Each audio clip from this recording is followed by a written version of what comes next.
Bien, bonsoir à tous. Merci d'être venus ce soir malgré la charrette pour le concours CUS. Je souhaite à ceux qui le feraient et qui sont malgré tout ici un grand remerciement et puis beaucoup de chance pour le ramasser comme l'année dernière. Merci aussi d'être venus. Ah oui, pardon. Ça marche. Voilà. Et je ne suis pas sûr que ce soit mieux. Et aussi d'être venu malgré les matchs de football qu'il y a ce soir à la télévision. J'ai fait un effort aussi, vous avez vu, j'ai mis une chemise canadienne. Parce que, malgré ce que tu as dit ce matin à la radio, je ne suis pas toujours habillé, bien habillé. Donc, en tout cas, nous avons le grand plaisir ce soir de recevoir Trevor Body, qui est déjà venu ici dans les années 90, puisque la première fois qu'on s'est rencontrés, c'est un peu anecdotique, mais enfin, c'était à Sofia, en Bulgarie, pour la biennale d'architecture à l'époque. Et j'ai eu le plaisir de voir Trevor dans une incroyable conférence devant une bonne trentaine de généraux russes, bulgares, polonais, avec des médailles comme ça, leur présenter l'architecture qu'ils ne verront jamais, qu'ils n'ont d'ailleurs jamais vue, avec force d'images frappantes et intéressantes. Et depuis, nous sommes devenus des amis. On se voit assez souvent. Et malgré les distances, et c'est vraiment un grand plaisir. Merci encore Trevor d'être venu à Strasbourg. Ce matin, vous l'avez peut-être entendu à l'émission métropolitaine de François Chalin sur France Culture à 10h, où il était l'invité pour nous parler de la grande exposition qu'il a montée et qui se déroule actuellement à l'Institut canadien à Paris et qui parle du vancouverisme, qui est une nouvelle notion d'urbanisme dont je vais vous parler et dont Trevor est on va dire l'instigateur. Donc Trevor Body est architecte de formation. Il a étudié à l'université de Calgary. Pour les passionnés de patins à glace, ça vous dit quelque chose, Canada, mais aussi en Europe, à Londres, à la AA, à l'Architectural Association, avec comme professeur Bernard Tchoumi et surtout Rem Koolhaas, à l'époque où était encore étudiante là-bas, avec toi, Zaha Hadid. Par la suite, Trevor a essentiellement enseigné dans plusieurs universités, en particulier à Toronto, Ottawa, Vancouver et quelques universités américaines, dont l'Oregon. Il a été membre actif aussi, président pour l'Amérique du Nord de l'IFIA, l'International Forum of Young Architects, dont j'ai été longtemps le président mondial. Et c'est à ces occasions qu'on s'est rencontrés de nombreuses fois aussi dans les pays de l'Est. Et mais au Québec aussi, si tu te souviens bien. Voilà, aujourd'hui, Trevor est un critique d'architecture réputé, j'ai envie de dire le plus connu et à mon sens le plus brillant du Canada, pour ne pas dire d'Amérique du Nord, avec beaucoup de jaloux à New York, puisque après le manhattanisme, le vancouverisme devient une nouvelle notion qui se substitue à la précédente, actuellement dans les questions théoriques qui concernent l'urbanisme. Et par ailleurs, Trevor pratique aussi l'urbanisme en tant qu'urbaniste consultant à Vancouver. Alors, ce que je vais faire avant de démarrer comme avant-propos, pour vous parler un peu de cette exposition et des documents que Trevor va nous présenter, je vais vous lire donc quelques extraits de l'avant-propos de l'exposition. Donc, Trevor Body, commissaire de l'exposition et critique d'architecture, propose une généalogie des formes et concepts urbains de Vancouver, considérée par la revue The Economist et par les Nations Unies comme l'une des villes possédant la meilleure qualité de vie au monde. Un urbanisme de haute densité, de haute tour, des constructions hybrides et des designs novateurs pour une ville verte. Le mot a pour la première fois fait son entrée dans le jargon des architectes et des urbanistes américains au cours de la décennie passée, qui ont commencé à parler de vancouveriser leur centre urbain sous-peuplé et malmené. les downtown nord-américains.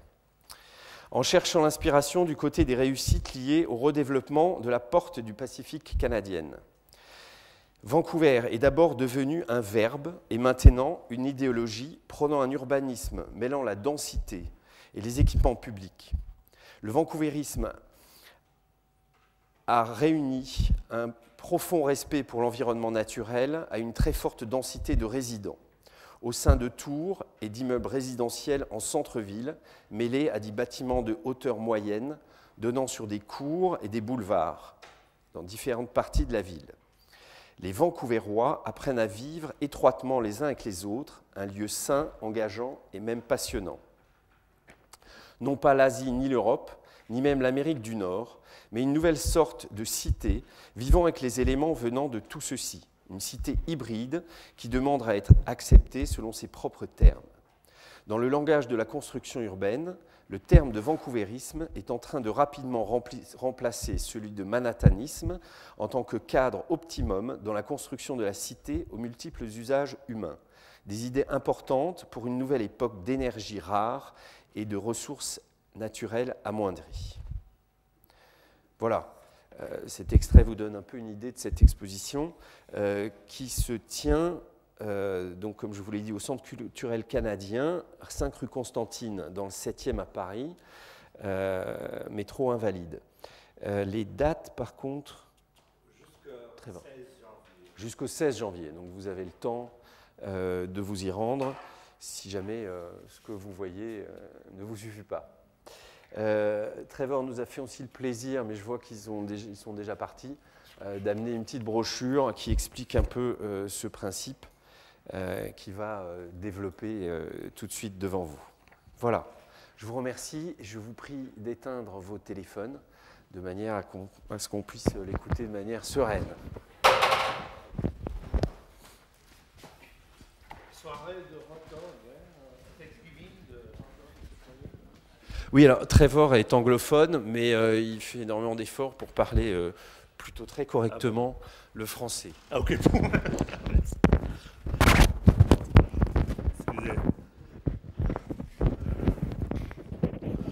Ok, merci Georges. Merci à tous à l'école de l'architecture. Comme Georges a dit, je parlais en français très primitif, sans inflexion, sans des verbes corrects. Mais c'est peut-être mieux que je continuais avec cette français maudite, parce que si je manque de quelques mots, Georges avait la suggestion rapide. Donc, Vancouverisme. La dernière fois que j'ai donné une conférence ici, j'ai parlé de Peter Eisenman, de Rem Koolhaas, de Zaha, toute l'équipe internationale, tous les architectes que tous les étudiants de l'architecture connaissent très bien. Maintenant, aujourd'hui, c'est une chose moins sûre. Donc, je donnerai une conférence sur une ville que très peu ici connaissent. C'est une ville aux côtes pacifiques du Canada, une ville tout nouveau.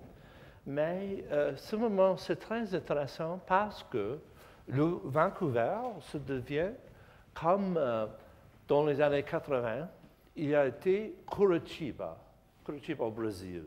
C'est le ville verte, très fameux.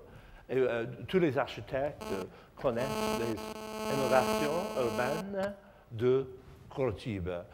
Dans les années 90, il y a été Bogota de Colombie, avec l'ancien maire, M.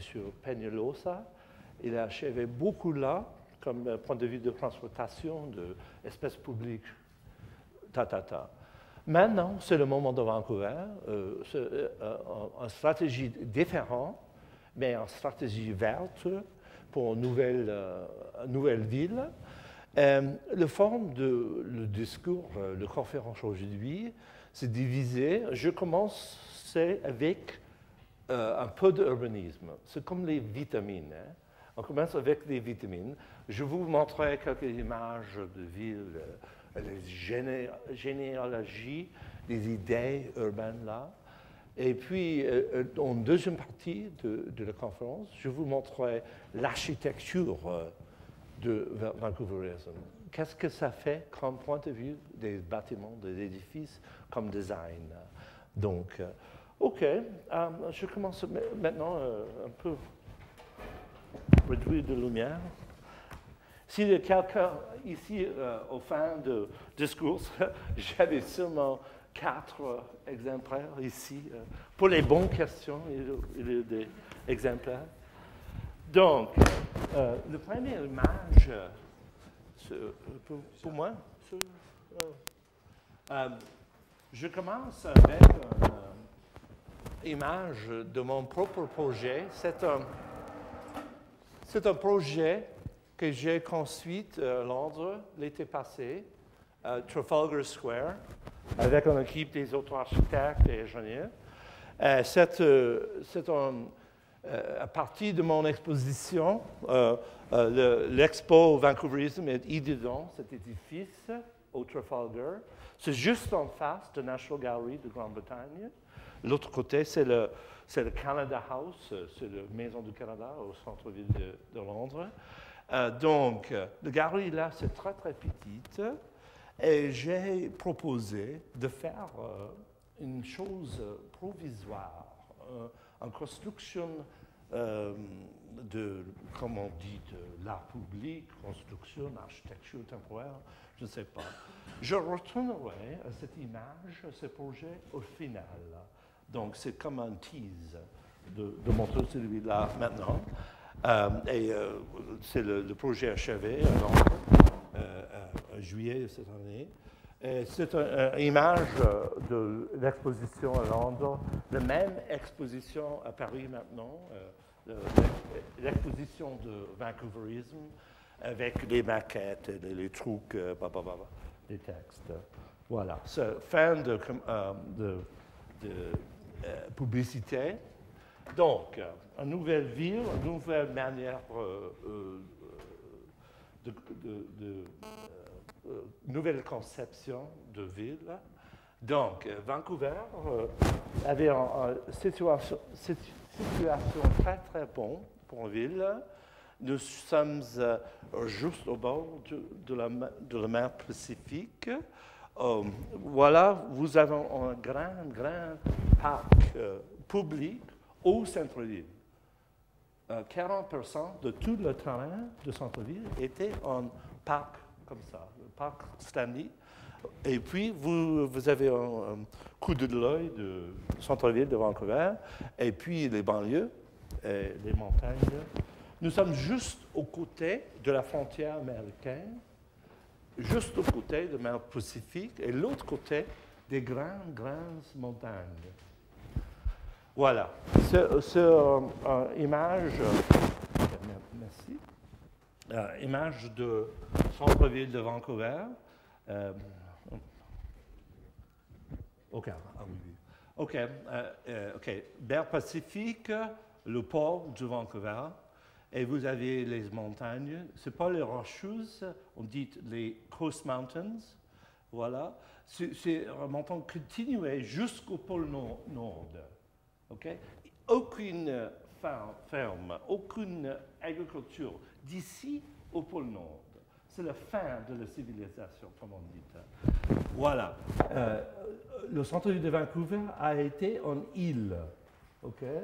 Quand la ville a été fondée dans 1880, il faisait une connexion avec le Canada. Oui? Il devient le downtown, le centre-ville de Vancouver. Nous avons ici, on dit False Creek, c'est une baie de la mer Pacifique et l'autre partie de ville même. Voilà. OK, un très petit peu d'histoire. Le Vancouver, c'était une ville très, très artificielle. Le Vancouver a été invité par une compagnie de chemin de fer, inventé une journée avec un contrat. Parce que la compagnie de chemin de fer, Canadian Pacific Railway, a reçu beaucoup de terrain à la lieu de Vancouver. C'est une promotion de real estate. Okay? Et à cette époque, il y a seulement quelques petites maisons, comme celui ici. Ce sont les maisons pour les ouvriers dans les usines de bois. Couper le bois, et les ouvriers habitent ici. C'est comme un row house d'Angleterre du siècle 19e, mais tout fait en bois. Nous sommes avec des grandes forêts en Colombie-Britannique, donc le bois avait un prix très très bas à Vancouver de toute époque. Nous utilisons le bois pour beaucoup d'innovations d'architecture faite en bois. Et vers fin du siècle du 19e, commencement du 20e siècle, c'est le centre-ville de Vancouver, une ville édouardienne avec tous les trucs, les magasins, les streetcars.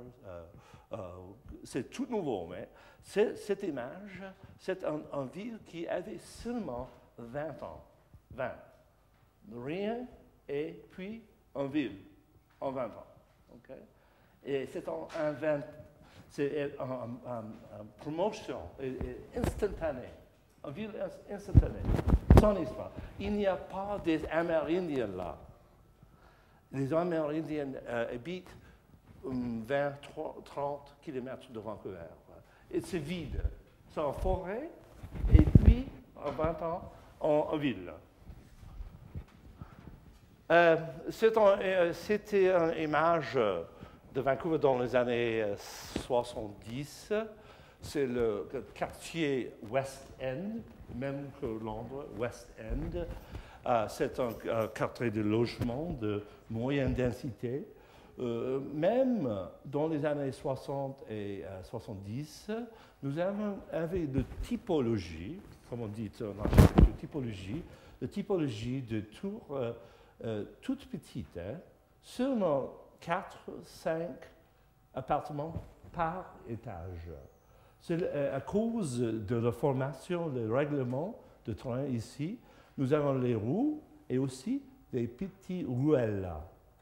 Roues comme ça. Tous les îlots urbains se sont divisés par les petites ruelles. Donc, il n'est pas possible de gagner le train pour un énorme tour. Beaucoup de petites tours, des étages minces. Donc, l'image de Vancouver dans les années 80, vous avez tous ici les montagnes, une zone très très riche là, le banlieue le plus riche au Canada. Ici, c'est la favela de Vancouver, la zone la plus pauvre de tout le pays du Canada. Plus pauvre de n'importe où, de zone nord avec les Indiens. Nous avons une grande division, comme Brésil, des ultra riches et des ultra pauvres, tous en même place. Donc, centre-ville de Vancouver, vous verrez ici le West End, avec les tours des années 70. Et ici, à bord du False Creek, cette baie du Pacifique, il y avait un terrain de chemin de fer transformé pour un site, pour une exposition mondiale, Expo 86. Pas une bonne exposition, mais c'est le site ici de l'inauguration de nouveau Vancouver, le nouveau plus et plus haute densité là, donc commence là. Donc, c'est une image aérienne de Vancouver pour les années 90. Voilà False Creek. Et puis, c'est le site de l'exposition mondiale. Et elle a commencé de transformer avec des nouveaux logements en forme de tours plus et plus hautes, et avec les parcs publics et les autres trucs. Maintenant, c'est tout achevé. Hein? de concentration de logements de Vancouver élevée. C'est une image, je ne sais pas, de 2003, 2004. Tout ce que vous verrez ici, c'était les logements, seulement. Ici, peut-être 10 ou 12 tours de bureaux. Donc, qu'est-ce que c'est le centre-ville de Vancouver? C'est un quartier chic, peut-être. C'est un réseau pour les riches de tout le monde. Nous avons un grand problème maintenant de Vancouver parce que tous les bureaux, tous les bureaux de l'architecte, de logiciel, n'importe quoi, quittent le centre-ville pour les banlieues. Donc, les matins, il n'y a plus de voitures qui quittent le centre-ville, qui gagnent le centre-ville. Okay? Donc, est-ce que c'est vraiment maintenant en downtown? Ou est-ce qu'une nouvelle forme de réseau mondial? Je ne sais pas, je pourrais vous indiquer quelques autres débats. OK, plus de généalogie. Je commence avec l'influence. Pourquoi avait Vancouver cette forme unique, les édifices uniques? J'avais un essai sur l'idée de vertical cities. C'est un essai en comparaison de Hong Kong et Vancouver. Nous avons beaucoup de connexions avec la Chine et particulièrement à Hong Kong et Taïwan. À la fondation de Vancouver, 1 sur 4 de population de Vancouver était d'origine chinoise. Okay? 25%. Même chose aujourd'hui. Nous sommes une ville très, très influencée par la culture, la cuisine, tous de l'Asie, particulièrement de Hong Kong. Voilà une image de Central, l'île Victoria à Hong Kong. Et vous avez le conduction très, très haute densité. C'est le quartier des bureaux. Les grands tours de IMP, de Foster et les autres architectes très connus. Pour nous, le Hong Kong était le modèle de ultra-haute densité. Quand j'ai un étudiant à Londres, dans la salle, dans le cours, le projet de Mme Koolhaas, il a parlé de ce projet ici. C'était un projet tout près de l'ancien aéroport à Hong Kong, on dit Kai Tak.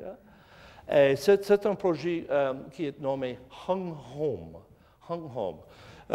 Quelqu'un a dit que c'est le projet dans toute l'histoire mondiale de la plus haute densité d'habitation. Okay? Donc, dans les années 50-60, beaucoup de Chinois ont échappé la Chine pour le Hong Kong. Il n'y a pas de train, beaucoup de problèmes, et ils avaient augmenté les édifices plus et plus hauts. L'édifice original ici, c'est comme ça, augmentation, comme ça, juste au ciel. C'est pas belle, hein? Pas belle image. Mais pour Rem et puis pour moi, il y a un frottement de ultra-densité. Okay? Ultra-densité. J'ai vu le projet. Désormais, dans les années 90, le gouvernement de Hong Kong a détruit Hong Kong. Rem et quelques autres ont essayé le statut de patrimoine pour le projet. On dit que c'est le logement le plus dense de toute l'histoire mondiale. C'est bon pour l'UNESCO, comme aussi. Mais il a résisté. Non. Beaucoup d'argent pour redévelopper ce site. Donc, c'est la destruction de Hong Kong. Et à cause de les problèmes les problèmes de santé, le problème de l'air, le problème de lumière, de cette cette typologie crude à Hong Kong, en les années 60, 66, le Hong Kong a divisé un nouveau système de règlement de développement, de nouvelles plans de Hong Kong avec le formule. Les promoteurs chinois voudraient la formule très, très exacte. J'avais un train comme ça, combien de mètres carrés que je peux construire? Pas de le système anglais ou européen, les urbanistes avec tout comme ça, rien. Strictement mathématique. Train comme ça, pom, pom, pom, comme un algorithme d'algebra, vous avez le train. Cette formule, ce règlement d'urbanisme faisait les tours très, très minces. Très hauts, très minces. C'est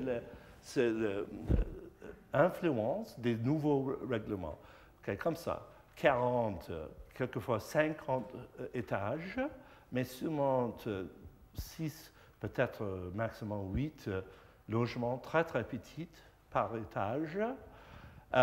Il y a aussi une autre idée culturelle.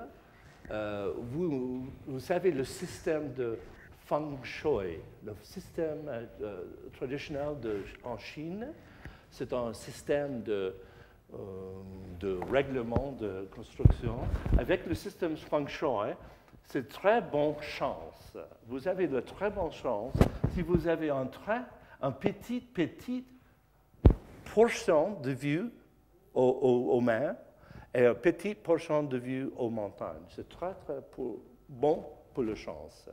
Donc, tout le monde à Hong Kong voudrait un appartement avec un micro-panorama de mer, micro-panorama de montagne.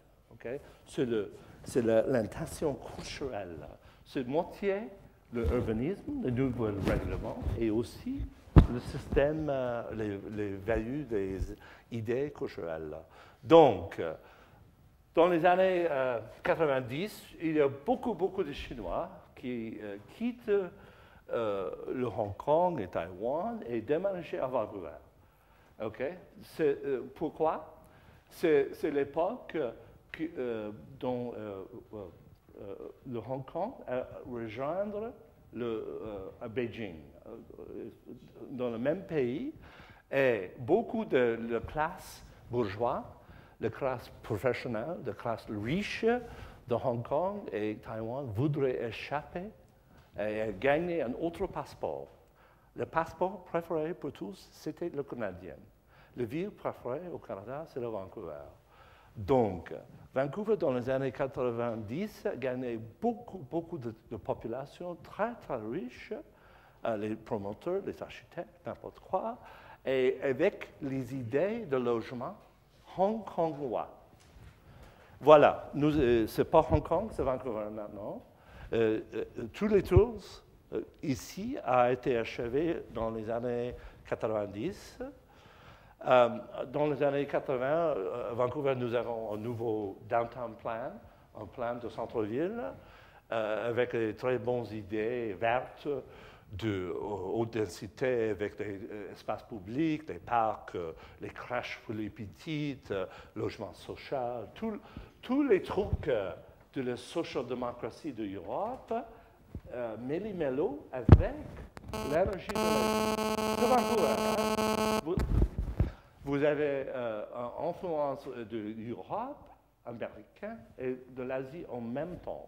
Un mêlé très, très différent que les autres villes.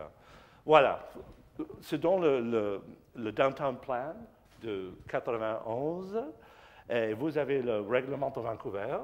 Les urbanistes proposaient un système des maisons de ville, townhouse, on dit un podium comme ça, avec de toutes petites tours, très très haut. On dit, c'est la typologie vancouveroise. On dit tower, et podium typology. Okay? Typologie des tours très très minces et pour tous les roues, les maisons de ville. Okay? Et voilà, c'est environ de 600 mètres carrés. C'est pas grand, hein? Et un hauteur de, je sais pas, de 21 mètres. Aussi, il y a des règlements sur les images, sur l'esthétique. Mon point de vue, c'est dégueulasse. Hein? C'est le postmodernisme obligatoire. Les urbanistes voudraient... Il a dit que c'est de bonne architecture. Avec les chapeaux comme ça. Hein? On dit que c'est un chapeau-château. Les châteaux de Loire, que le forme typique de l'architecture canadienne dans le siècle 19e, les châteaux comme un chapeau sur les tours. Et les urbanistes voudraient cette solution ici, ou les autres trucs, celui-là, stupide à mon avis. Donc, je suis de formation comme architecte. J'ai enseigné beaucoup d'années dans les écoles. Et maintenant, je suis critique d'architecture et je suis dans le milieu de Vancouver pour proposer de bonnes solutions, des critiques, urbanisme d'architecture dans les journaux, les revues n'importe quoi. C'est un projet pour un tour très, très, très, très haut pour un promoteur de Hong Kong au centre-ville. Donc, il a été un grand boom à Vancouver comme aux États-Unis, peut-être un petit peu en Angleterre. Nous avons un grand boom de la décennie passée, le boom des logements privés, des logements, on dit condominium, et la forme courte en anglais, c'est les condos. Okay? Et cette revue indique condo comme condominium, condomania. Okay? Toute la ville est absolument fou pour l'investissement sur les logements. Donc, 494 condo units vendus en 9 heures. Okay? Pour Vancouver, c'est typique. Hein? C'est comme un gold rush. C'est comme absolument fou. Hein?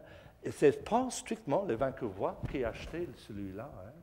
Beaucoup des investisseurs, beaucoup des peuples d'Iran, de Hong Kong, de Thaïlande, d'Égypte, même France, a choisi Vancouver parce que la situation est très très bonne, la situation ville cosmopolitaine, dans un lieu sauvage, dans les forêts du Canada. Bon, c'est très populaire pour l'investissement. Pour moi, non, je commence avec l'architecture maintenant. Les vitamines sont finies. Donc, qu'est-ce que c'est le vancouverisme comme point de vue de l'architecture même? Pour moi, c'est l'un des projets meilleurs. C'est un projet pour un promoteur. C'est un logement privé, les condos. Mais c'est la typologie de Vancouver très, très éclair. Vous avez les deux tours, comme celui-là et celui-là. Entre les deux, vous avez les maisons de ville. Voilà. Et vous avez le stationnement, le parking, et dessous. C'est le secteur de Vancouver. Il est interdit d'avoir le train pour le stationnement plus de niveau 0. Moins 1, moins 2, moins 3, c'est possible. Plus interdite. C'est très bon, hein? Voilà. C'est le projet Residences en Georgia, achevé par un architecte d'origine de Hong Kong, l'architecte James Cheng. James Cheng a étudié à Seattle et puis d'abord avec Richard Meyer à Harvard beaucoup influencé par Richard Meyer. Et il a choisi le Vancouver parce que l'idée que c'était une très très bonne ville pour pratiquer l'architecture. Celui sont les maisons de ville de James Chang pour le projet Residence in Georgia. C'est tout simple, mais c'est tout bon ici. Vous avez le système comme ça, la porte, un logement, un deuxième comme ça. Mais les détails très, très clairs. L'hôtellerie des urbanistes, que c'était pour les familles. C'est bon pour les familles avec des petits-enfants parce que vous avez un petit jardin et accès juste directement au bout. Mais ce n'est pas passé. Hein? Ces logements, ce sont pour les très, très riches. Les familles se situaient dans les tours, dans les tout petits appartements. Hein? Parce que cette maison de ville, ça coûte environ 1 million d'euros. Vous avez fait ça, oui?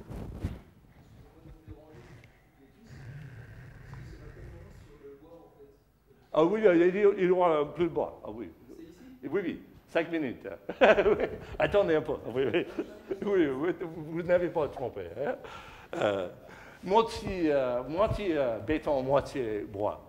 OK, c'est le même projet. À l'autre côté, c'est les mêmes maisons de ville. Vous avez un petit parc pour les résidents. Vous avez un petit terrain de golf et une grande roue. Pour moi, j'avais un peu de problème avec ce projet parce que le promoteur achevait un bonus de densité, plus des étages dans les tours pour créer un parc seulement pour les résidents. Ce n'est pas un parc public, c'est un parc pour les résidents. Mais il a gagné tous pour faire ça. Le système vancouverois ne se porte pas de tout en bon. Hein? Même architecte, un autre projet, James Chang, architecte, même promoteur, c'est le Tour Shaw Tower. Pour moi, c'est bon pour le Vancouver parce que l'édifice est divisé. C'est un tour de bureau jusqu'ici. Hein? 11 étages des bureaux. Et puis d'ici au gratte-ciel, c'est tous les condos. OK? C'est donc moitié bureau, moitié logement. Pour moi, c'est la solution préférée pour le centre-ville de Vancouver. Le problème au centre-ville de Vancouver, vous gagnez 5 fois d'argent pour le logement que pour les bureaux. 5 fois. Vous êtes stupide si vous construisez les bureaux à Vancouver. Parce que dans le monde actuel, on gagne beaucoup plus d'argent que les logements. C'est le programme économique du système vancouverois. Vous connaissez Jean-Claude Van Damme, The Muscles from Brussels. Il habite ici. Oui, il habite ici. Il a passé beaucoup de temps à Los Angeles, mais il a dit que Los Angeles, c'est dégueulasse. Hein? Et on doit conduire partout. Mais il est nécessaire d'avoir une maison dans la même zone de temps que Los Angeles. Vancouver, c'est tout près de Los Angeles, pas plus de 2 heures en avion. Et donc, pour M. Van Damme, le Vancouver, c'est le plus bon de Los Angeles et de l'Europe, au même lieu. Okay? Et il avait cet étage ici, tout l'étage, et beaucoup de troupes pour faire ça, vitamines, c'est trop. Hein? Et James Chang aussi, l'édifice Shaw. Et même architecte, James Chang, un nouveau projet qui dit Spectrum, avec plus de couleurs, couleurs un peu de Posen Park, de l'équipe française. Et maintenant, tout le monde a découvert le Vancouver. C'est le premier tour de logement désigné par l'architecte Norman Foster. Norman Foster achevait beaucoup formes des édifices, des bâtiments, mais pas un tour résidentiel. C'est le premier. À Vancouver, j'ai l'idée que ce n'est pas un bon design, mais ça va bien. Et aussi, nous avons maintenant l'exportation des idées vancouveroises aux autres pays, autres villes. Ça, c'était un tour vancouverois qui a été construit à San Diego, désigné pour un architecte vancouverois, pour un promoteur vancouverois, comme ça. Les Américains disent Vancouverism. Le mot Vancouverism, c'est le néologisme américain, okay? Pour une nouvelle philosophie de centre-ville. Donc, dans San Diego, Dallas, l'autre ville américaine, vous avez maintenant influence de l'urbanisme et de l'architecture de Vancouver. Et pas seulement aux États-Unis, ici, en maquette, pour un projet à Dubaï. À Dubaï, vous avez tout le monde d'architecture, quelle époque, n'importe quoi. Mais le cheikh, le grand cheikh de Dubaï a visité le Vancouver. Il a passé le temps dans le centre-ville. Pour lui, c'est très intéressant parce que vous avez une mixture de toutes les classes sociales, toutes les races, tous les groupements publics en milieu. Et il a retourné à Dubaï et il a dit à votre ministère, faites ça, make it so, comme au Star Trek. Okay? Make it so. Et il a demandé un projet vancouverois au Dubaï. Ça a commencé il y a 10 ans. Et le premier projet, le projet inachevé, n'était pas assez vancouverois pour le cheikh. Il dit non, je voudrais exactement le modèle de Vancouver. Donc, la compagnie Emaar, la compagnie de Royaume de Dubaï, donc a engagé les architectes, les urbanistes de Vancouver et fait ce projet. Donc, ce projet Dubai Marina, c'est le même modèle de Vancouver, les tours, les podiums de townhouse, quelques inflexions architecturales islamiques, okay?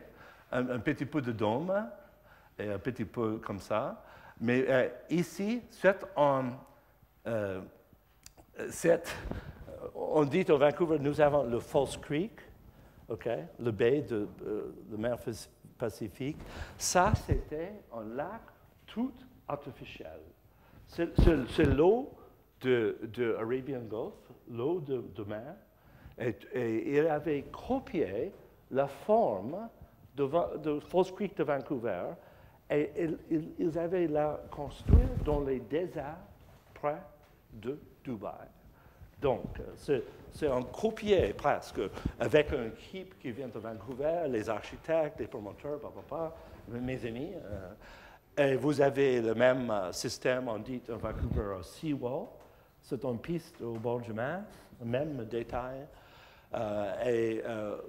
Donc, un méli-mélo de toutes les races. Celui vient de l'Indie du Sud, de Kerala, et les Européens, tous ces pays-là. Bon. Et vous avez le False Creek, Extra False Creek, Very False Creek, le version de False Creek à Dubaï, avec les tours. Maintenant, il y a doublé de tours là. Il n'y a plus de tours vancouverois à Dubaï que Vancouver. Bon, quel monde, hein? Voilà. OK. Dernière partie de la conférence sur le sujet plus architectural. J'ai dit que nous avons un favela à Vancouver. Nous avons un faubourg très pauvre. C'est le faubourg le plus pauvre dans tout le Canada. grand problème de drogue, de stupéfaction, d'addiction là, concentration de logements publics, grande densité de problèmes. Nous avons, en même temps, nous avons construit seulement 200 mètres d'ici. Nous avons des grandes tours en acier, et ici, nous avons un nouveau favela, un nouveau slum. Donc, c'est très difficile pour les Vancouverois. L'année prochaine, non, 2010, nous aurions les Olympiques d'hiver, mais tout le monde va gagner un coup d'œil sur notre favela, on dit Downtown Eastside. Mais aussi, en même temps, il y a quelques bons projets, ce nouveau logement public au centre-ville avec un cours comme ça. Pour le Vancouver, c'est le bon projet pour les pauvres. Ici, vous avez un grand magasin du 19e qui a été transformé en un nouveau projet, on dit Woodwards. C'est très bon, hein? Be bold or move to suburbia. OK? En français, c'est... qu'est-ce que c'est, Georges, en français? Bold, forcément. Avec...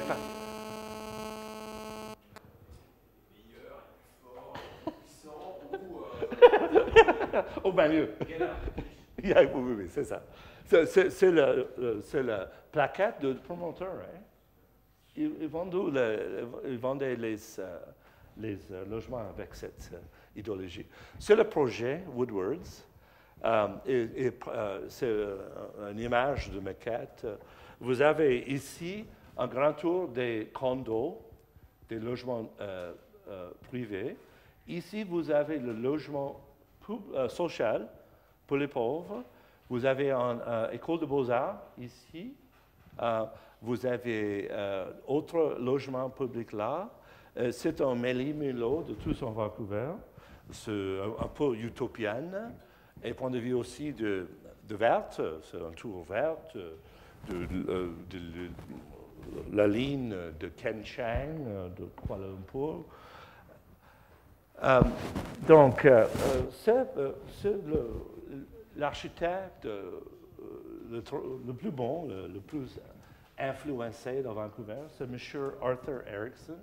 Maintenant, il avait 84 années, mais il a l'un des auteurs de l'idée de Vancouverisme. Dans les années 70, il faisait les grands tours brutalistes. C'est un tour de bureau au centre-ville de Vancouver, mais avec une sensibilité de béton brut très, très bien. Et puis, M. Erickson a fait le projet Robson Square, c'est au centre-ville de Vancouver. Ici, l'ancien cours supérieur transformé en galerie d'art. Vous avez ici un parc public, un square, et aussi les bureaux pour le gouvernement. Et puis, vous avez le nouveau cours pour la Colombie-Britannique. Achevé en 1976, et c'est solaire, un édifice chauffé par le sol seulement. Vous avez, je montre ce projet parce que Vancouver n'est pas seulement des tours, hein, pas seulement. Nous avons des autres idées de densification sans l'utilisation de typologie de tours et podium. Un autre projet de même architecte, quand il avait 79 ans, il a designé ce projet. C'est un peu français, parisien, parce que vous avez un cours avec les quatre sens. Il avait des édifices de 6-7 étages, un cours ici. Pour Vancouver, c'est novateur parce qu'on dit live-work. On pourrait habiter ou on pourrait travailler ici quand vous voulez. Hein. C'est très rare dans l'Amérique du Nord. Vous avez la section là, OK? C'est la même section de Le Corbusier, simplifiée, la même section de l'unité d'habitation. C'est la première fois qui a été achevé en Amérique du Nord. Hein. Beaucoup parlaient de la section de la ville de l'unité, mais achevé là. On dit que ce projet est nommé Waterfall Building.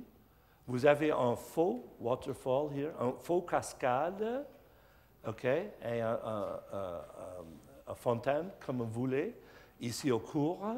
Ici, c'est très vancouverois. C'était un server farm.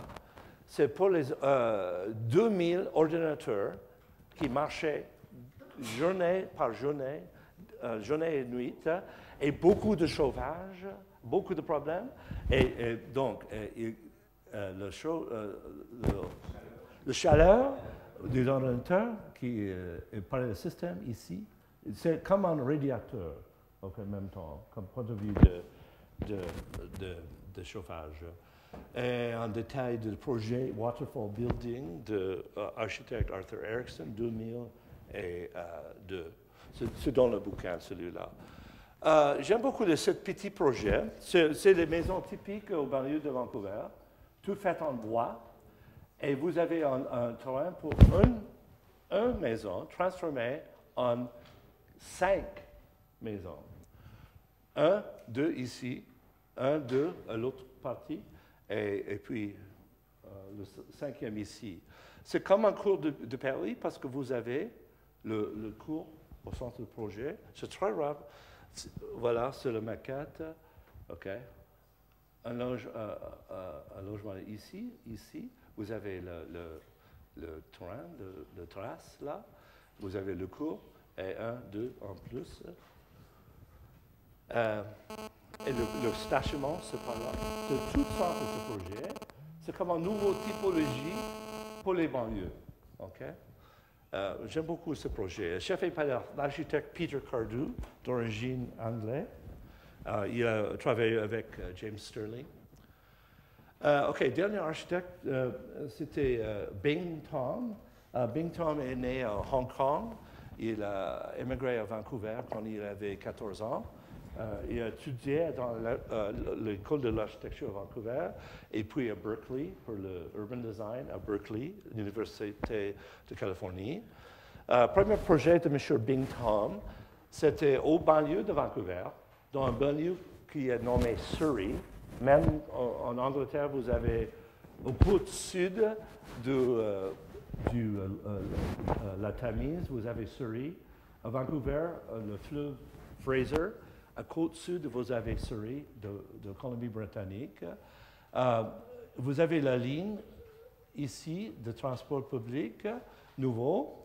Vous avez une station ici. Et cette banlieue n'avait pas un centre-ville. Rien.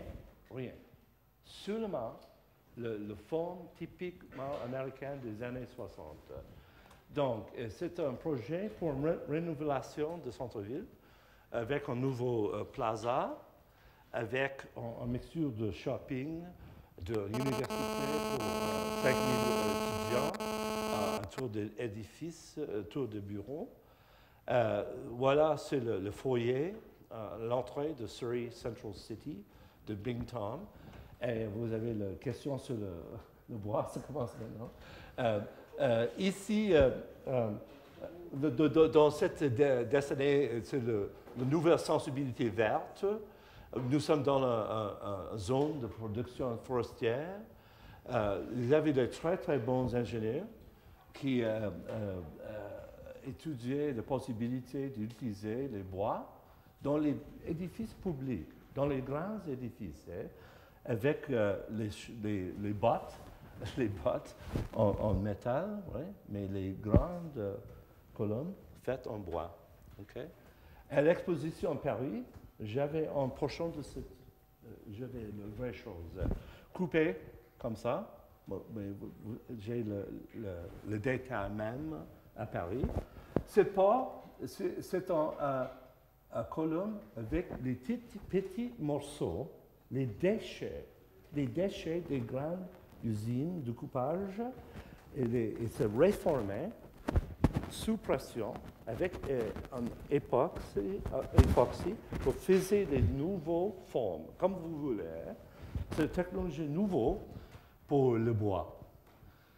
Aussi, le même édifice, l'autre partie de l'édifice Surrey Central City, c'est un space frame. Qu'est-ce qu'on dit space frame en français? Space frame, même chose, OK. Vous avez le premier space frame au monde fait tout en bois. OK? Il avait les petits morceaux. Ici, j'ai des informations techniques. Si vous avez le petit bouquin, vous avez les websites avec toutes les informations sur les techniques de ces projets. Mais comme point de vue de l'architecture publique, c'est tout différent d'utiliser le bois pour les espaces comme ça. De ce autre aile de le Surrey Central City, c'est la galerie, c'est l'université là, c'est les bureaux pour les profs et les salles de conférence, choses comme ça pour les étudiants. Et vous avez une grande galerie avec le vide et les différents ingénieurs très, très innovatifs. Monsieur Paul Fast va donner une conférence avec moi à Paris le 1er décembre. C'est gratuit si vous êtes à Paris. Vous êtes tous invités avec un buffet gratuit tout le matin du 1er décembre. Et les détails nouveaux, hein, on dit trumpet, comme une trompette, en connexion trompette, connexion de partie, moi.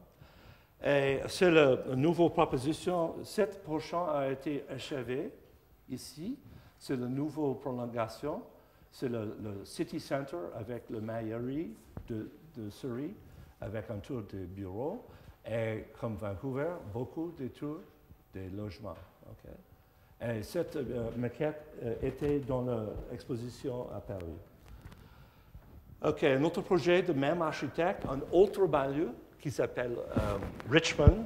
C'était un shopping mall, tout asiatique. C'est seulement pour les magasins qui viennent d'Asie. Ce n'est pas de Photoshop, hein? Ce n'est pas Photoshopé. C'est dans une zone des bungalows, des maisons des années 60. Juste de l'autre côté de rue, vous avez l'énorme forme de nouveau shopping avec une forme très, très organique, tout fait en acier. On dit Aberdeen Center, Richmond, de Bing Tom Architect. Et tout nouveau, vous avez ce projet, c'était un centre communautaire dans un quartier d'origine de l'Inde et Pakistan à Vancouver. C'est pour les sports, pour les arts, des choses comme ça, faites par le même architecte. Très intéressant. Monsieur Tom avait le goût pour les formes organiques. Donc, dernier projet, j'ai montré l'image à Londres. Ici, c'est Trafalgar à Londres. Et voilà le Canada House, c'est la maison du Canada au centre-ville de Londres. J'ai proposé une construction ici avant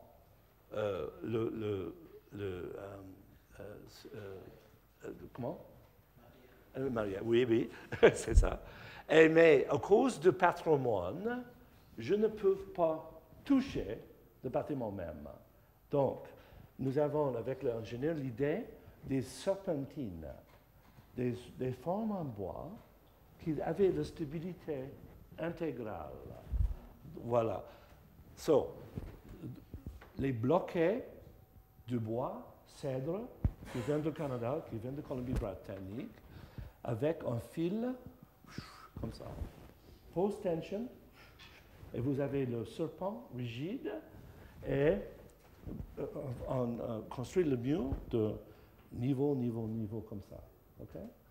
C'est la maquette achevée avec les étudiants qui viennent du Canada, étudiants qui viennent d'Irlande,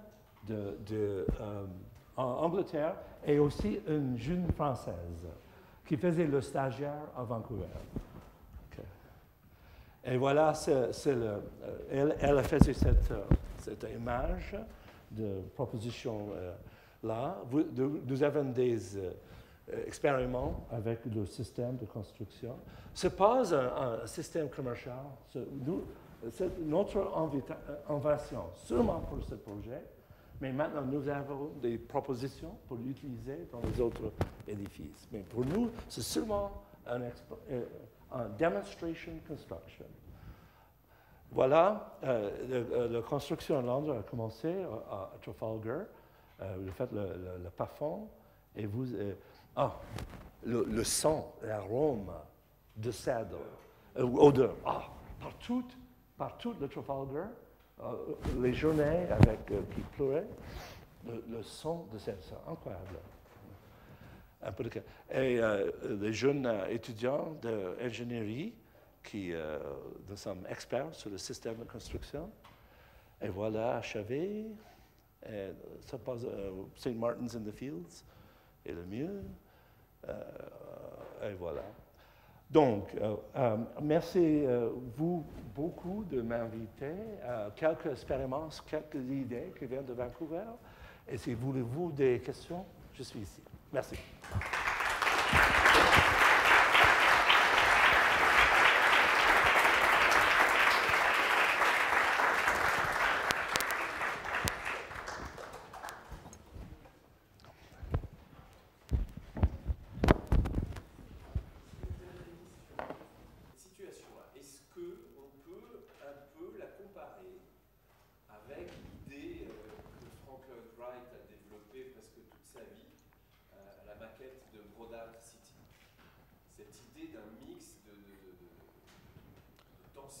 Des hautes tours et les... Ouais, une espèce de ville à la campagne, de ville-parc, qui est aussi une idée 19e-iste. Mais est-ce que tu penses qu'il y a une relation c'est très...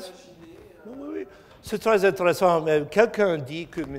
Wright ne voudrait pas construire un tour. Il avait l'expériment de Price Tower à Bartlesville, Oklahoma, mais...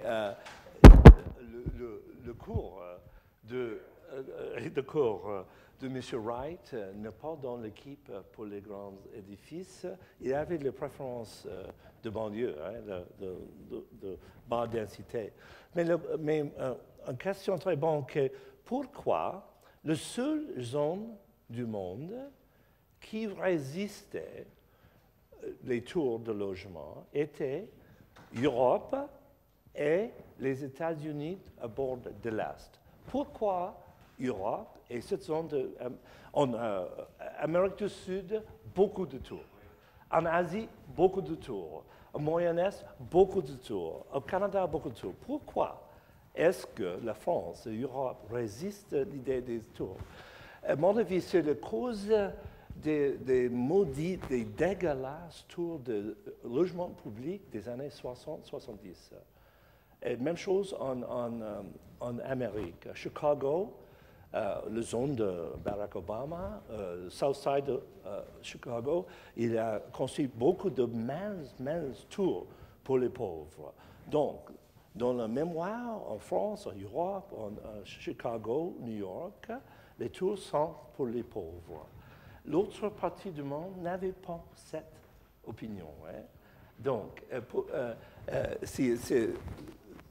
j'ai montré celui-là.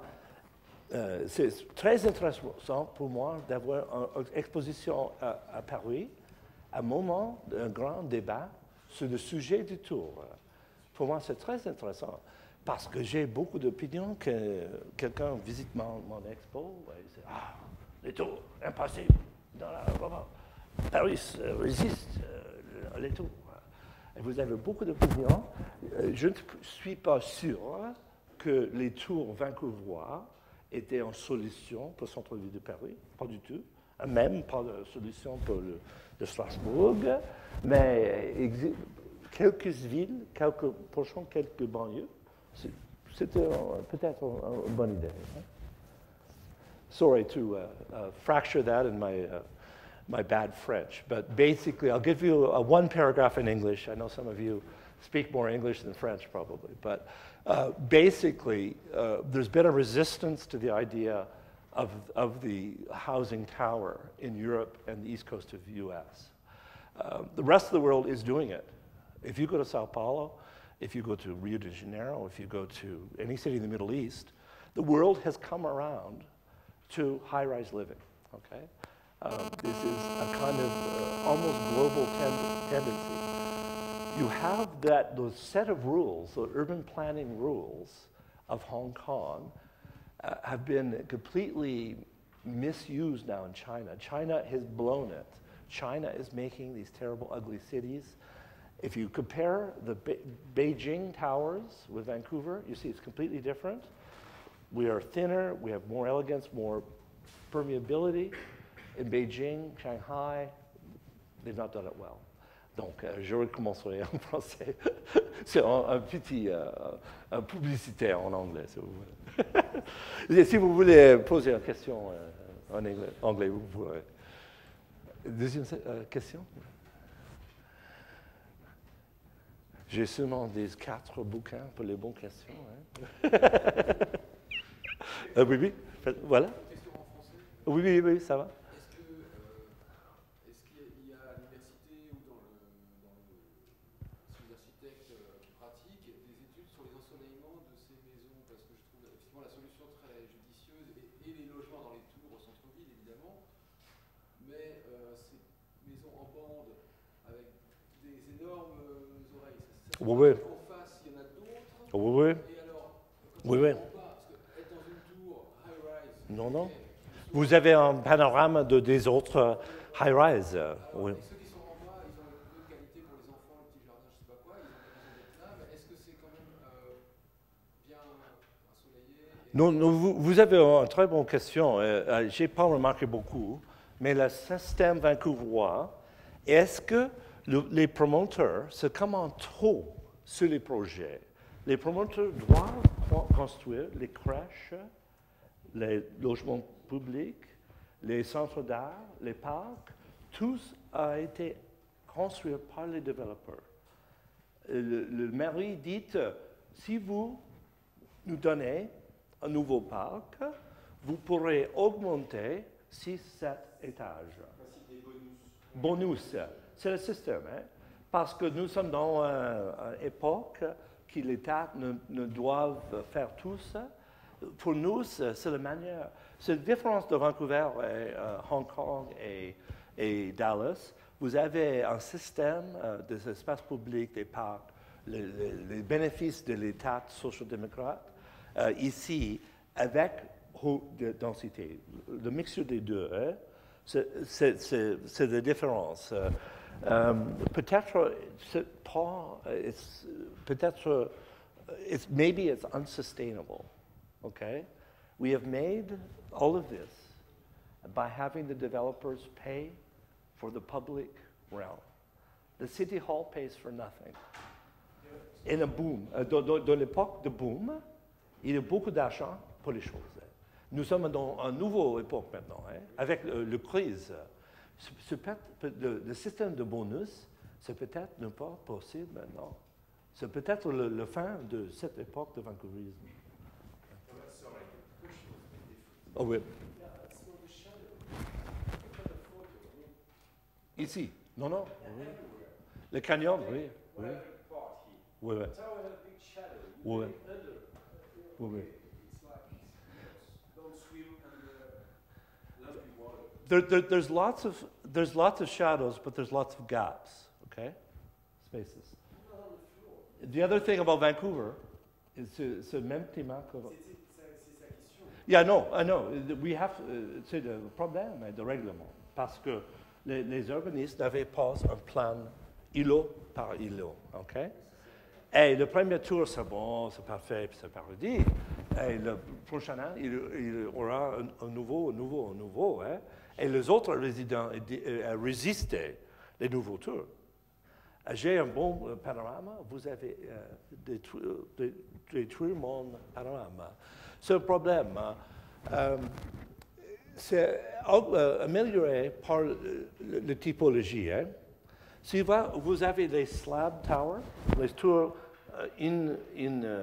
îlots énormes, comme les tours à Paris, les grands tours de logement, vous n'avez aucune possibilité de changement.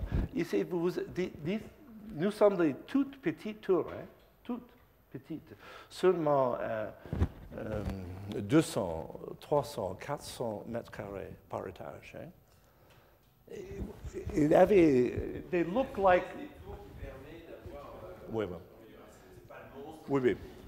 C'est comme une forêt des petits arbres, comme ça, pas comme ça, mais beaucoup de petits, très, très hauts. Hein. Pour le public de Vancouver, le hauteur, ce n'est pas un problème. Hein. Ce n'est pas un problème. Go for it. As high as you want to go. Nous sommes dans une zone sismique très, très forte, même zone que Los Angeles. Mais c'est achevé, comme point de vue de l'ingénierie. Non, nous n'avons pas le ville du 19e ici. Hein. Il n'y a pas la typologie, il n'y a pas le plan. Même que Baltimore, à Montréal, et même à Paris et Lyon, nous n'avons pas le ville du 19e. Nous avons la possibilité de créer une nouvelle typologie de ville. Hein. Maintenant, dans la zone de favela, la zone de Downtown East Side, il y a... je vais vous montrer.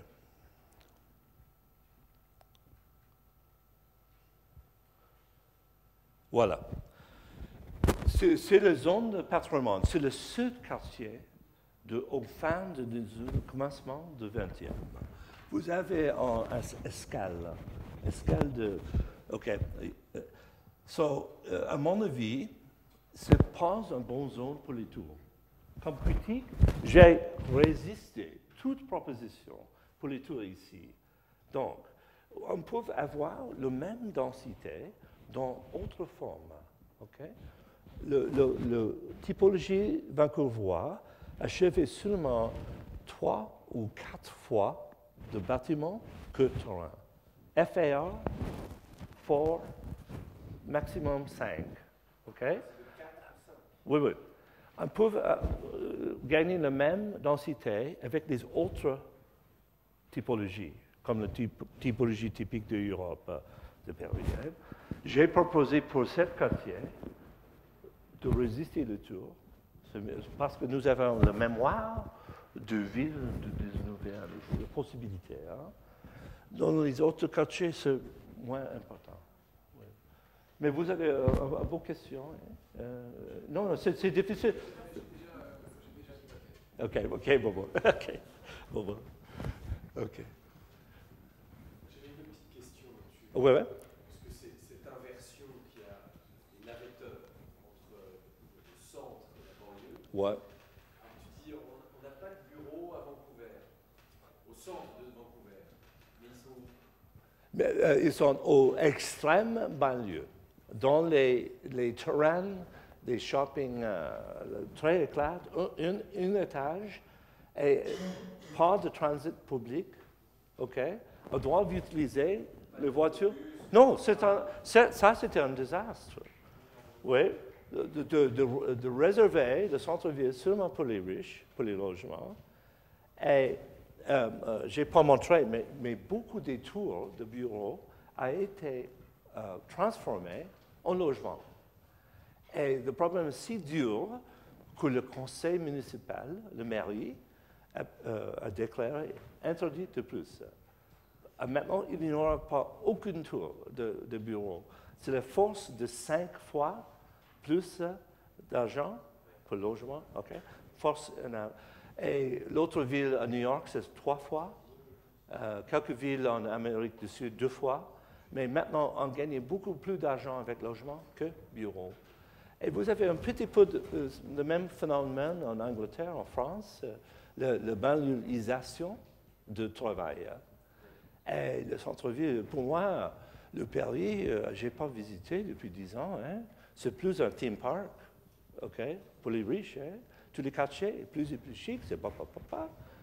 Et les populations des Noirs, des Arabes, poussées au banlieue. Hein. Je n'ai pas visité pour 10 ans. Je me frappe, c'est un Paris différent. Hein. Les centres-villes européens deviennent exclusifs. Oui, oui. De plus en plus. Ouais, ouais.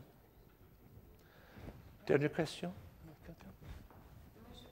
Oui. Que vous reparliez des favelas, des parties qui fonctionnent justement, vous avez montré dans les favelas des appartements qui avaient l'air neufs, des espèces de, on va dire, des projets Ouais. d'architecture. De nouveaux propositions, oui. Comment Vancouver gère quelle est la nouvelle gestion, comment organise la non, c'est difficile. Hein? La première question, c'est pourquoi est-ce qu'une ville nouvelle, une ville riche comme Vancouver, avait un favela? Pourquoi? Nous sommes à Vancouver très libéral. Nous sommes comme Amsterdam. Mon ami, le critique américain Michael Sorkin, appelait mon ville Vansterdam. Okay? Et nous avons pas de règlement sur les drogues.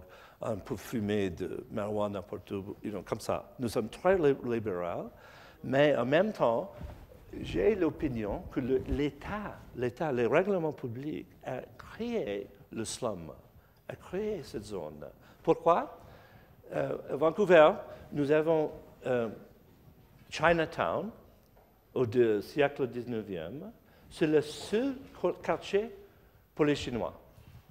C'est comme un système d'apartheid. Si vous êtes chinois, japonais, on doit habiter dans 6 îlots urbains, pas plus. Okay? Nous avons l'apartheid de race. Et puis, c'est cassé les Chinois, la possibilité d'habiter n'importe où. Après, nous avons le règlement sur l'alcool. À Vancouver, depuis 1900 jusqu'à 1970, c'est le seul quartier pour les bars et tavernes. Dans tout l'autre quartier de ville, interdit d'avoir les bars et tavernes. Tous concentrés dans un quartier. Nous avons we concentrated addiction and poverty by public rules. The poor people did not invent the slum. It was made by bad public policy. Donc, l'idée de Vancouverisme, c'est comme un hydre. Il y a 2 têtes. Hein? Une tête tout nouveau, tout chic, hein? Et l'autre tête de favela. Et à Paris, j'ai un panneau sur le sujet de ce quartier. Et beaucoup des promoteurs, architectes de Vancouver, c'est pas ça.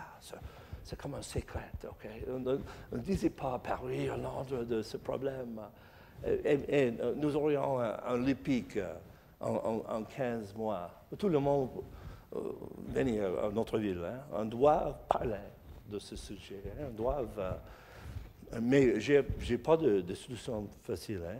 Parce que nous avons très, très peu de ressources pour les logements publics. Presque rien. Même aux États-Unis. Maintenant, si tout le monde savait, nous sommes dans une crise économique qui vient de 7 problèmes. OK? Aux États-Unis, les pauvres n'avaient plus de logements publics. Tout le système a été détruit par Reagan et Bush.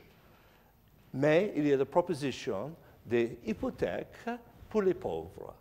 C'est le système américain. OK? Beaucoup d'hypothèques pour les très, très pauvres. Mais il n'y a pas de support. Et là, c'est la crise mondiale. Hein? À cause, c'est un problème des villes, de logement et des intentions sociales. Donc, c'est très important, l'architecture et l'urbanisme. Hein? tout le monde a changé à cause des males intentions sur ce sujet.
Ouais. Voilà, où va l'argent, où il ne va pas. Et voilà, ce système a fini par s'emballer et finir par rien. Et c'est d'autant plus inquiétant. Alors chez nous, on n'est pas dans cette situation. Ouais. L'histoire, la politique du logement social. Néanmoins, on voit que ça fait 25 ans que les États, alors que les gouvernements de gauche ou de droite par ailleurs, n'arrivent pas à atteindre la moitié des objectifs qui se fixent par an. Donc on accumule des retards. Ouais. Et il y a un problème aussi de rénovation du patrimoine qui fait qu'avec le temps, on n'est pas dans ces catastrophes parce que les banquiers ne se précipitent pas pour proposer encore des emprunts délirants aux pauvres qui achètent leur propre logement, mais quand même, il y a des politiques d'incitation. Et on a ça en particulier pour la maison individuelle en France, pour les primo-accédants, avec des facilités, il y avait des facilités d'emprunt très importantes qui sont encouragées par le gouvernement à travers les banques et les facilités pour les banques. Là, chez nous, ça pose le problème que vous avez à Los Angeles, enfin, des banlieues sans fin, de la nappe urbaine et puis des petites maisons qui s'accumulent. On essaye maintenant de trouver d'autres notions de densité, que les maisons en bande, des petits immeubles, etc. Mais c'est vrai que ça ne suffit pas. Mais néanmoins, depuis les années 80, il n'y a en tout cas plus de recherche sur le logement social, sur le mode d'habiter. Avant, il y avait énormément, dans les écoles d'architecture, des recherches CNRS, etc., sur les typologies du logement, sur le mode d'habiter le logement, etc., etc., enfin, tous les changements qu'il y a eu dans nos modes de vie, leurs répercussions sur le logement. Il y avait de nombreux moyens de financement, de groupes et d'équipes de recherche d'architecture et d'urbanisme. Et on peut dire que depuis 1980, ce qui est complètement dingue, puisqu'en 81, c'est quand même Mitterrand qui arrive au pouvoir, et depuis, on va dire 84, il ne se passe plus rien. Voilà, quasiment plus rien. C'est l'urbanisme qui préoccupe, mais on a oublié que l'urbanisme était fait d'architecture. Ouais. Donc on n'est pas dans une crise mystique, mais enfin, il y a de quoi beaucoup s'inquiéter, parce que voilà, quand il n'y a pas de recherche, on arrive à des solutions. Non, c'est très, très bon, Georges, vous avez clarifié mon propre idée. C'est très bon. Vous avez les deux questions ici? Ouais. Ouais. La ville d'Vancouver, c'est une ville qui était construite par le spéculateur, développeur. C'est pas par le gouvernement pour améliorer la situation sociale. Oui, oui. C'est juste le résultat du capitalisme. Oui, oui, c'est un grand problème. Oui, non, c'est... D'ailleurs, tu posais avant la question sur ce que fait la ville ou les États pour les quartiers sociaux. Strictement rien. Oui. C'est la règle aux États-Unis, on est dans le libéralisme. Et si tu vois Manhattan, le principe est très simple. Si on prend le quartier, tu as Central Park de West Side, où a été tourné d'ailleurs le film West Side Story, la comédie musicale. Dansez, Georges, dansez.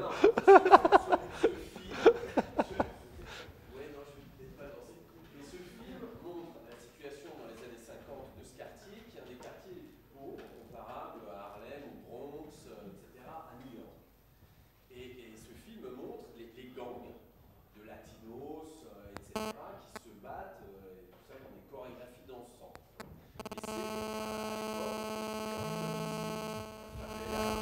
quartier extrêmement pauvre. Aujourd'hui, c'est un des quartiers les plus riches, les plus chers, d'ailleurs en dessous de Columbia University et de tout le Metropolitan Opera, etc., et qui est devenu un des plus chers. Comment? C'est exactement comme ce qui se passe dans le Bronx ou Harlem ailleurs. À partir du moment où un quartier comme ça commence à se paupériser, les gens n'arrivent plus à payer les loyers, les propriétaires ne font plus rien, plus de travaux, plus rien du tout. Et au fur et à mesure, même les moyens pauvres s'en vont, sont remplacés par des encore plus pauvres. Et ça continue. Drogue, prostitution, alcool, addiction, etc. Et là se mettent en route les promoteurs et les cabinets d'avocats d'affaires, spécialisés là-dedans.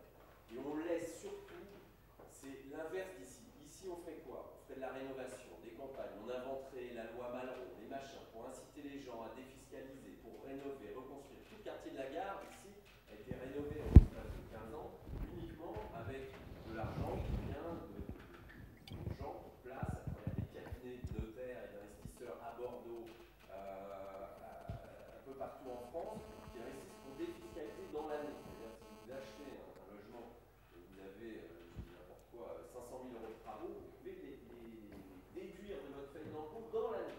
Donc ça, c'est une incitation, c'est ce que les gouvernements ont essayé en se succédant de faire en Europe, on va dire, globalement. Aux États-Unis, c'est exactement l'inverse. Quand ça commence à se paupériser, on sait que c'est foutu, et tout l'argent qu'on mettra dedans, ça ne servira. Donc on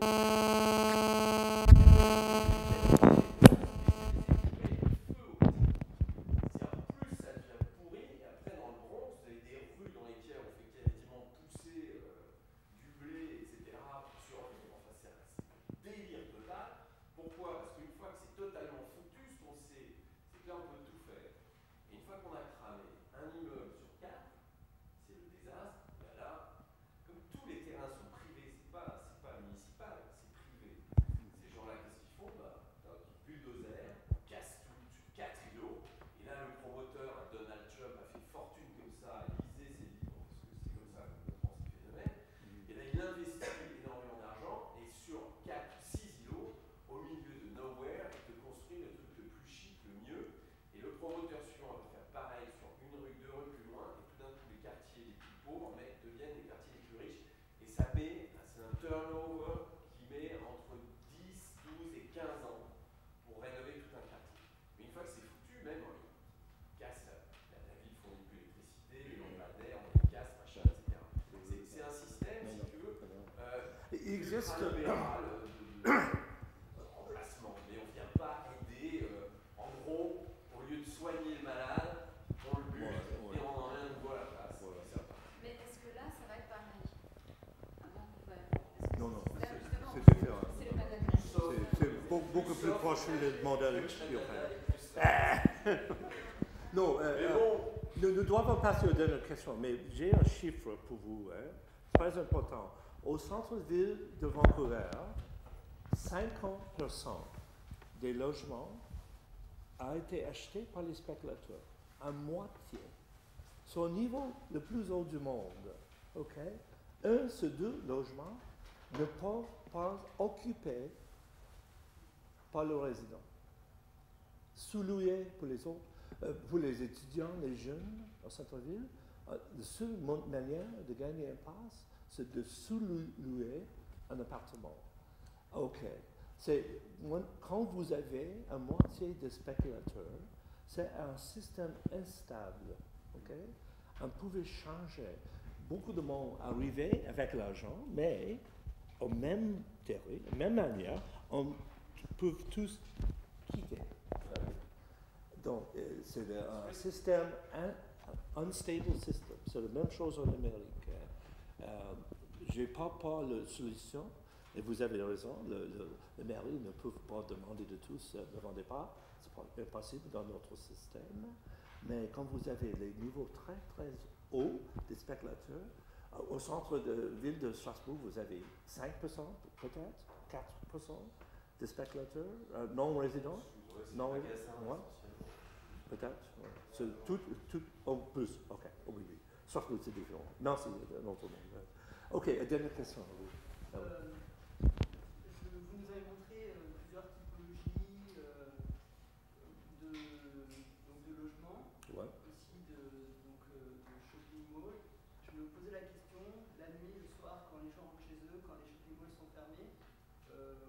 d'animation nocturne, genre boire un verre dans cette ville, où est-ce qu'on va? Ou c'est peut-être une idée européenne de boire un verre? Oui, je n'ai pas montré des dias sur les rues de centre-ville. Je n'ai pas voulu montrer un vrai image de Vancouver. Mais le centre de Vancouver, c'est comme un quartier urbain. Beaucoup de cafés ouverts journée et nuit. Quand je visite à Toronto maintenant, et peut-être à New York, il y a moins de monde sur les routes. À Vancouver, nous avons un climat très modéré, plus modéré que Paris. Hein. Et on peut passer tout l'hiver dans les cafés, dans les clubs. Maintenant, le Vancouver, c'est très, très chic pour les jeunes, à cause de deux points. Le premier point, c'est le ski. Hein. Le snowboarding à Whistler, c'est un centre mondial pour le ski. Et l'autre, c'est un très bon lieu, hein, un quartier animé, un méli-mélo des races et des langues, n'importe quoi. C'est très populaire pour les jeunes. Le plus important industrie au centre-ville de Vancouver, avec le plus d'employés, le plus d'impact économique, c'était l'enseignement de l'anglais. C'est la première industrie maintenant au Vancouver centre-ville. Beaucoup des écoles pour enseigner l'anglais à les Brésiliens, les Coréens, n'importe, tout le monde voudrait passer le temps au centre-ville et apprendre l'anglais. C'est très bon. 40 km au sud de Vancouver, c'est les États-Unis. Ouais. Et un peu plus bas, c'est Seattle. Seattle. Oui. Tout près. C'est quoi 2 heures et demie en voiture.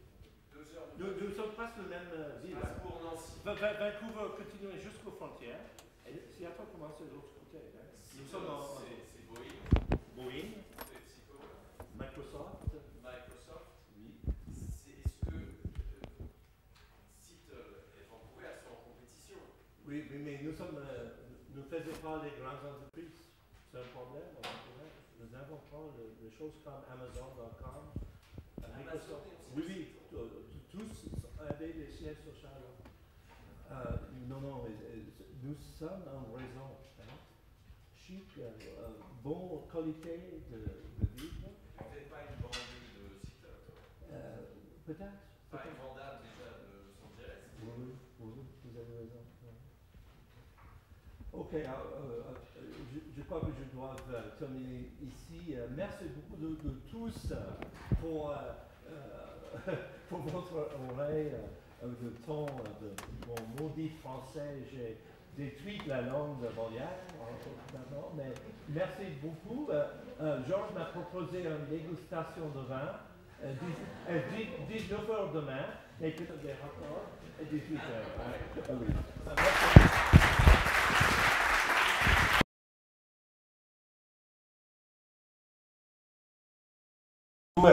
Mais le centre de Vancouver, c'est comme un quartier urbain, beaucoup de cafés ouverts. Qui mêle des bâtiments très fins de logement avec des bâtiments bas, qui sont ici, comme tu l'as montré de Hong Kong, ce qui est tout à fait évident, c'est vrai. Maintenant que tu le dis, c'est évident. Mais c'est vrai qu'à Hong Kong, jusqu'en 1996, il n'y avait que ces bâtiments très étroits, pour les raisons que tu as expliquées. Plus la diaspora chinoise, etc., plus tu l'as dit après, les Iraniens, etc., beaucoup d'argent aussi, ont créé cette forme d'urbanisme, on va dire nouvelle, puisqu'on avait avant le downtown, le bureau, qui devenait une zone vide et même dangereuse dans les villes américaines, surtout à Miami et d'autres villes. Donc cette situation-là, est-ce qu'on peut un peu la comparer avec l'idée que Frank Lloyd Wright a développée presque toute sa vie, la maquette de Brodach City? Cette idée d'un mix de densité, de hauteur, bas, une espèce de ville à la campagne, de ville-parc, c'est aussi une idée 19e, mais est-ce que tu penses qu'il y a une relation C'est très intéressant. Quelqu'un dit que M. Wright ne voulait pas construire un tour. Il avait l'expériment de Price Tower à Bartlesville, Oklahoma, mais le cours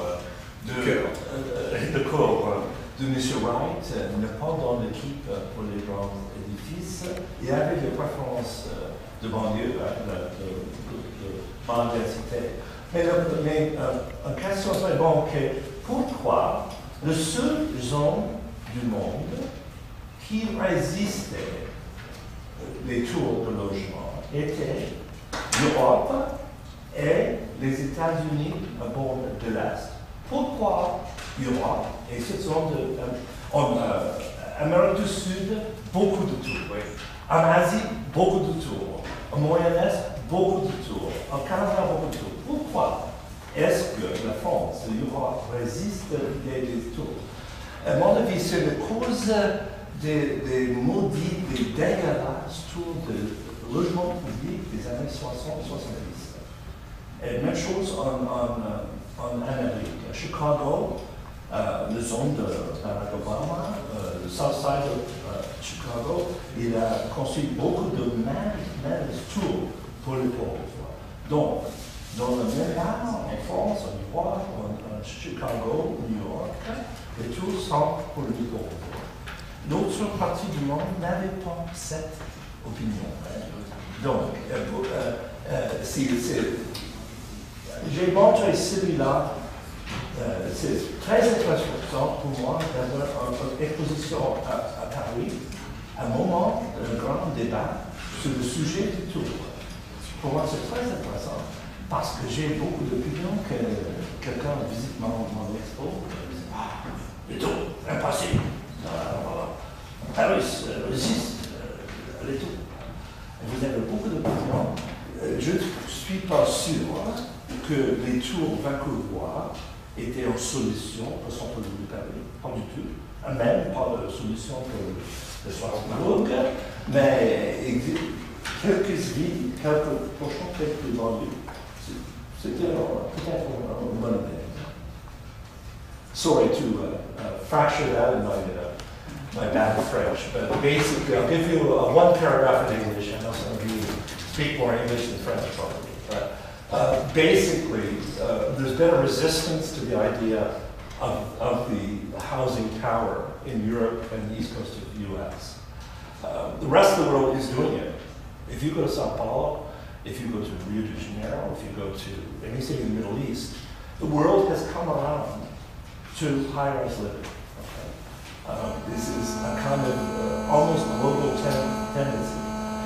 You have those set of rules, the urban planning rules of Hong Kong, have been completely misused now in China. China is blowing it. China is making these terrible, ugly cities. If you compare the Beijing towers with Vancouver, c'est journée de nuit. Quand je visite à Toronto maintenant, et peut-être à New York, il y a moins de monde sur les routes. À Vancouver, nous avons un climat très modéré, plus modéré que Paris. Et on peut passer tout l'hiver dans les cafés, dans les clubs. Maintenant, le Vancouver, c'est très chic pour les jeunes, à cause de deux points. Premier point, c'est le ski, le snowboarding au Whistler, c'est un centre mondial pour le ski. Et l'autre, c'est un très bon lieu, un quartier animé, méli-mélou, des oasis, c'est très populaire pour les jeunes. Le plus important industrie au centre-ville de Vancouver, le plus d'employés, le plus d'impact économique, c'était l'enseignement de l'anglais. C'est la première industrie maintenant au Vancouver centre-ville. Beaucoup des écoles pour enseigner l'anglais à les Brésiliens, les Coréens, tout le monde voudrait passer le temps au centre-ville et apprendre l'anglais. Très bon. 40, je sais pas, c'est 40 km au sud de Vancouver, c'est les États-Unis. Ouais. Et un peu plus bas, c'est Seattle. Seattle. Oui, oui. Tout près. C'est quoi? De 2h30 en voiture. 2 heures de Nous sommes presque le même ville. Strasbourg-Nancy. Vancouver continue jusqu'aux frontières. Et Seattle commence de l'autre côté. Hein. Seattle, c'est Boeing, PepsiCo, Microsoft. Oui. Est-ce que Seattle et Vancouver sont en compétition? Oui, mais nous faisons pas les grandes entreprises. C'est un problème. Nous n'avons pas les choses comme Amazon.com. Amazon est aussi oui, tous avaient les sièges sociaux.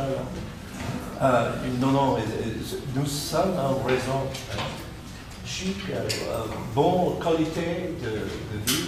Vous n'êtes pas une banlieue de Seattle quand même? Peut-être. Enfin, une Vandame déjà de Los Angeles. Oui, vous avez raison.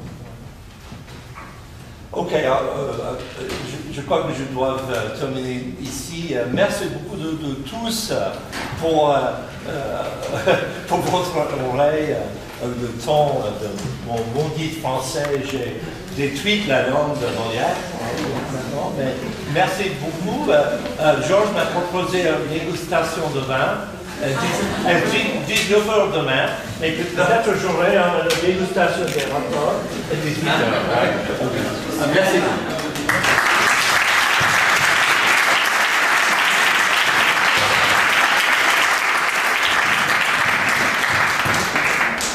Ok, la dernière carte.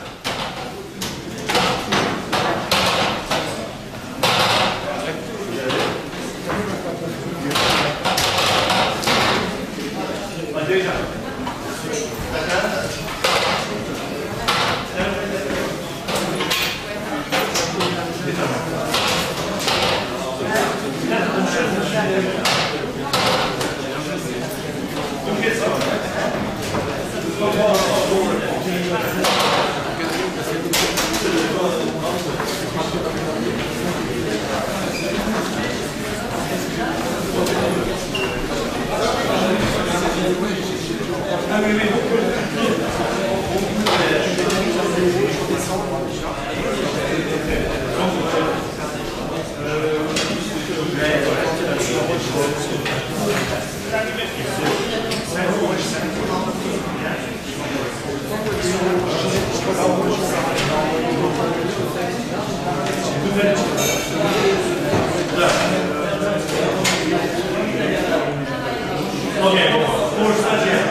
Well,